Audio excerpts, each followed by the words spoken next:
Welcome back to another Flip Classroom.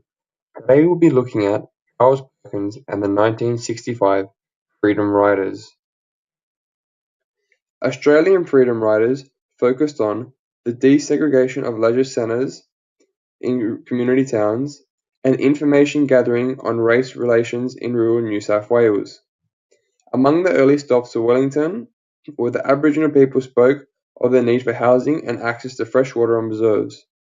Racial discrimination was a major problem, and not one that local Indigenous people felt they could work with SAFA to fight.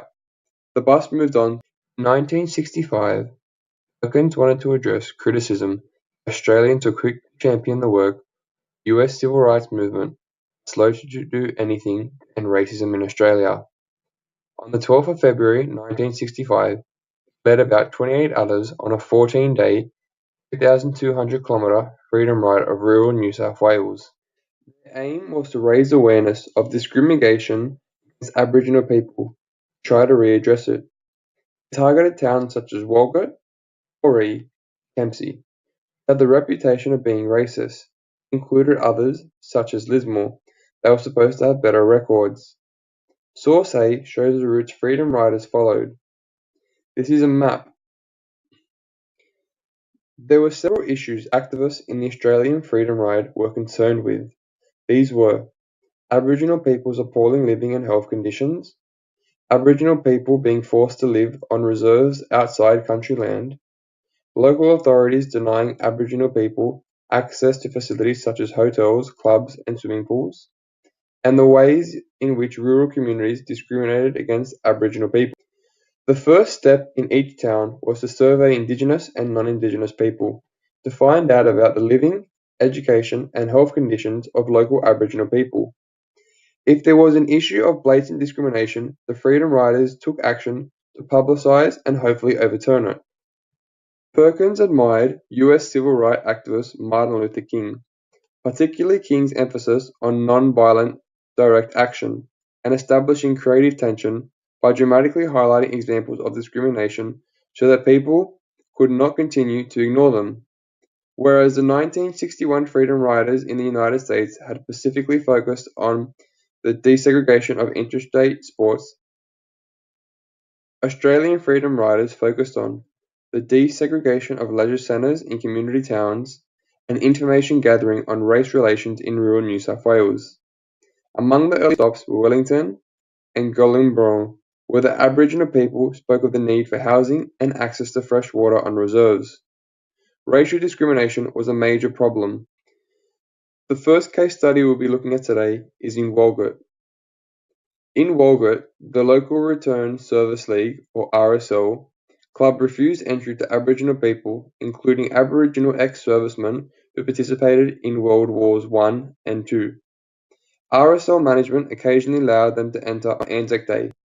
Perkins led the Freedom Riders in forming a picket line outside the club.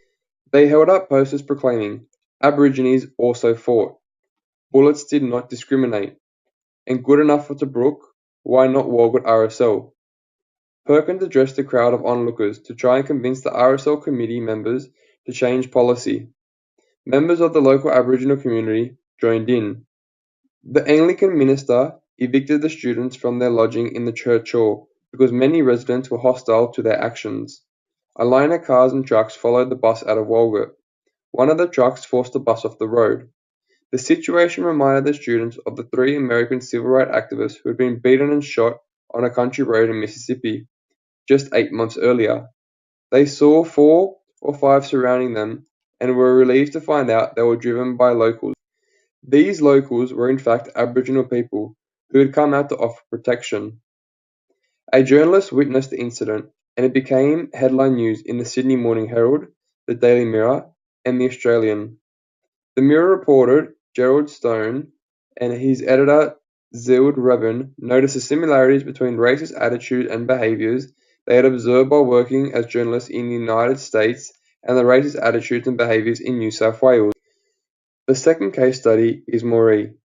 Using Source A, the map, try track the progress of the Freedom Riders in Australia.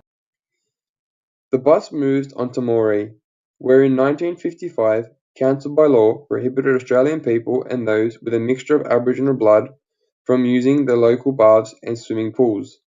The town refused to allow Aboriginal patients to share hospital facilities and white patients, and instead that Aboriginal people be buried in a part of the local cemetery that was separate from the section for white people. The SAFA, or Student Action for Aboriginals, protest began with a demonstration outside the council building. It then got families permission to take 8 children and try to gain entry to the pool. Charles Perkins brought more children from the reserve. The manager refused to sell them entry coupons, saying darkies not allowed. A large crowd gathered, and after an hour the manager, 4 police and the local mayor came up with another answer. Aboriginal children were allowed in as long as they were clean. The children went swimming and the Freedom Riders left Moree thinking their protest had overturned the ban. The mayor and the pool manager reimposed the ban.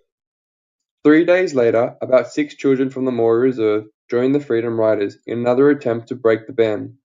They tried without success. For over 3 hours, a crowd of about 500 angry locals, including a group from the pub across the road, shouted abuse, spat at them, and then threw tomatoes and rotten eggs at them and their bus. Perkins later said he feared for his life during this incident. The confrontation received huge press coverage and also television coverage from a BBC crew and a team from Channel 7's investigative program 7 Days. Many journalists made comparisons between the racist attitudes shown in Moree and those evident towards African Americans in the United States. Finally, the police escorted the Freedom Riders out of Moree. The bus continued on to Lismore, Bowraville, and Kempsey before returning to Sydney. When returning to Sydney, the Freedom Riders did not abandon their efforts. In August 1965, SAFA campaigned with the Walgett branch of Aboriginal Progressive Association (APA) to end segregation at the Luxury Theatre and Oasis Hotel. The APA continued and eventually won a long struggle to achieve this. Students kept up to the visits to country towns, going to Bega, Darrarton, Bowraville, and Coonamble, where they publicised many instances of racism, pressured community and authorities to change their ways. After watching this video, you are now ready to answer the questions for Lesson 2.